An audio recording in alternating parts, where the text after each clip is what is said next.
everyone, welcome back to another episode.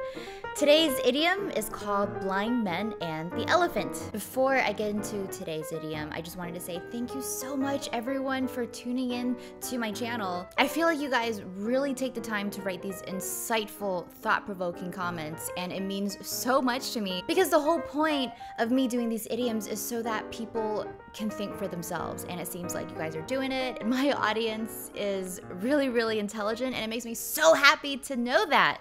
Today's idiom is called blind men and the elephant. Some of you might have heard this story before. Now in Chinese, it's called 盲人摸象.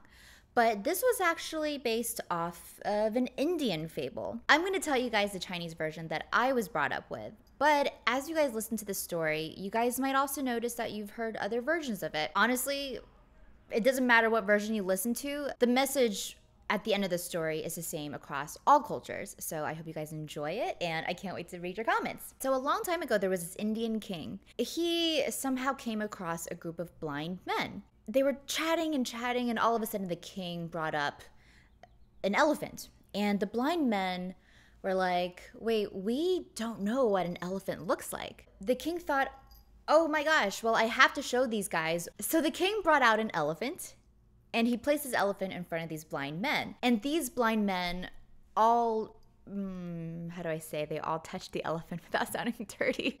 Inspected.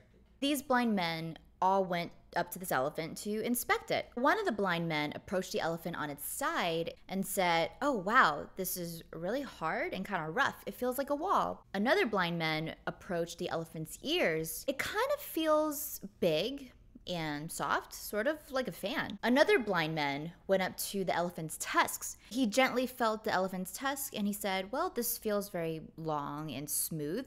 Kind of reminds me of a spear. Another blind man went up to the elephant's trunk and said, well, this kind of feels like a snake.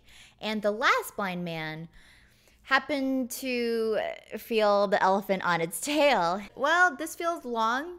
It's also a little bit rough, but it reminds me of a rope. Each and every one of these blind men who went and, felt the respective body parts of this elephant all really believed that what he saw was the whole. The guy who felt the elephant's trunk really thought that it felt like a snake. The guy who touched the elephant on his side really thought the elephant felt like a wall. And the guy who was touching the elephant on his tail, God, that sounds so weird, he really thought he was touching a rope. These blind men disputed for a while, and at this point, a sighted man came by. And by sighted, I mean a man who can see with his eyes.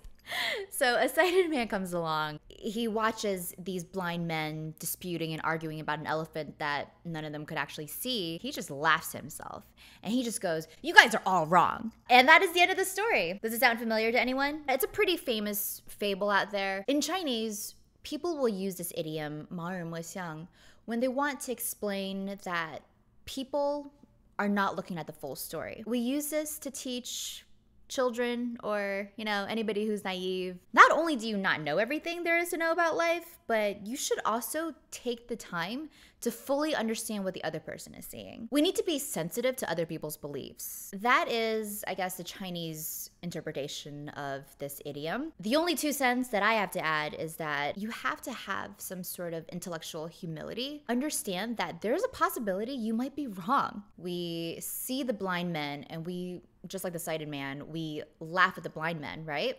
We think like, oh my God, everyone else is so blind. I have sight. I clearly see this elephant as a whole. I must know everything. And that's the one key takeaway that I wanted to bring out to my dear audience. I think a lot of times we go through life and we might not be any of those blind men. We might actually be that sighted person. But just because that sighted person can see with his eyes doesn't mean that he's correct. We might think that we see the full picture, but we also don't because we don't know what it's like to be blind. So who are we to say that we're correct just because we think we see the whole picture? Bottom line, you don't fully know what it's like to be me. And I don't fully know what it's like to be you. So when there's an inability to fully express ourselves, we have to try our best to see and feel what the other person might be feeling, and really take the time to understand other people without judging. Honestly, things to me are really unclear when I see them happening in real life. You know, we judge people for their religions, we judge people for their beliefs, right? But when we're actually going through that, we don't really see, we don't really try to understand other people for what they believe in. We always think they're dumb. But hearing this idiom, and I guess explaining this idiom aloud to other people, has really made me think that I also need to take a step back and stop judging other people. Thank you guys so much for watching, and I will see you guys next time. The next idiom is called the shell and the snipe. I hope you guys enjoy that one just as much as you guys enjoyed this one.